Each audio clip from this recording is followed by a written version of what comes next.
Gardening on a budget might seem impossible, but with some resourcefulness and ingenuity, you can have a productive garden without breaking the bank. Although my garden is quite large, it didn't start out that way. I began with a few 4x4 foot raised beds made out of pine that Home Depot cut for me. Those beds lasted over 10 years and grew a massive amount of food. In today's video, I'll show you 10 budget-friendly ways to grow your garden. I'm Angela from Growing in the Garden. My garden is in Mesa, Arizona. I want to help you succeed even if you're gardening in tough conditions. Grow in the ground. If you have a yard, you don't have to have raised beds. Consider planting right into the ground. The startup costs are minimal. Make basin-style sunken beds like Kara from Little Mission Garden. Basin-style beds also have the advantage of cooler soil and less watering here in the low desert. Take a look at your yard. Is there a spot you could plant right in the ground? Reuse and recycle. Take a look at what you already have to see if you can repurpose it and use it in the garden. If you have containers or buckets, use them. If you have pallets, old wood, or cement block, those can be used to construct frames or raised beds. Just because it wasn't meant for gardening doesn't mean you can't use it. Swap seeds or plants.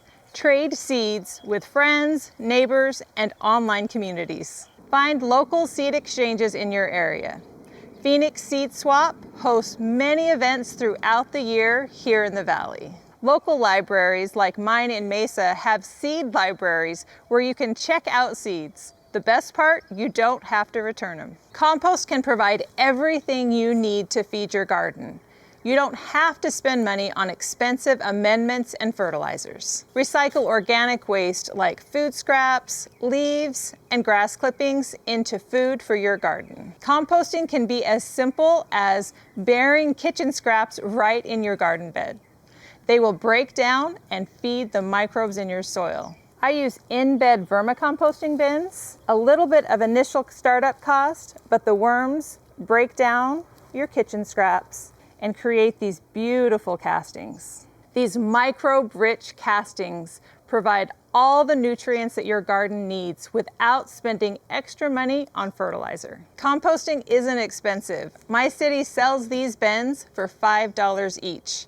If you have a large amount of yard waste, it's worth taking the time to learn how to compost. I'll link to a video that will help get you started. Plant perennials. Unlike annuals, which have to be planted each season, perennials return year after year. Many plants can be grown from seed or cuttings.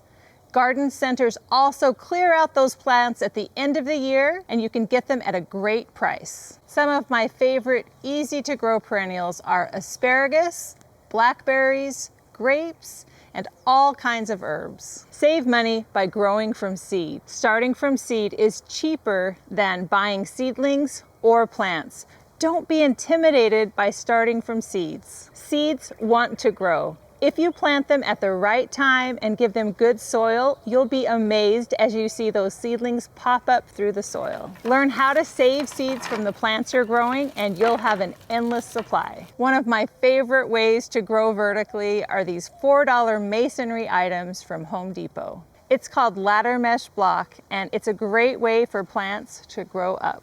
Look around your house or garage and repurpose a ladder or other items that you have on hand. I also like to use bamboo poles for climbing beans. A friend and I made these trellises out of willow sticks. Depending on where you live, water can be an expensive part of gardening. Make the most of this valuable resource. If you water in the morning or the evening, less moisture is lost to evaporation. Water deeply less often to encourage your plant's roots to grow deep and use less water. Mulch is a miracle for your garden. It helps retain moisture. You can see that I love it. I've got it everywhere. Mulch is an excellent way to save water. It traps that moisture in the soil. Use what you have for mulch. The best mulch is free mulch. If you have straw, grass clippings, leaves, that's what you should use for mulch. Learn the rainwater patterns for your property and harvest or channel rainwater to use in your garden.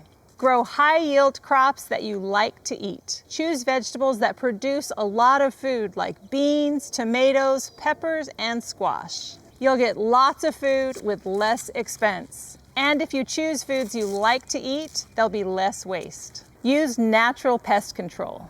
When I first started gardening, I thought I needed lots of pest control amendments and sprays like neem oil. You don't need to buy those. But it turns out that using natural methods like companion planting and adding herbs and flowers to your beds is much more effective. Not only is it better for your garden, it eliminates the need to buy expensive products. Remember, gardening doesn't have to be expensive. A little bit of creativity and resourcefulness goes a long way. I'd love to hear your best money-saving tips. Let me know in the comments.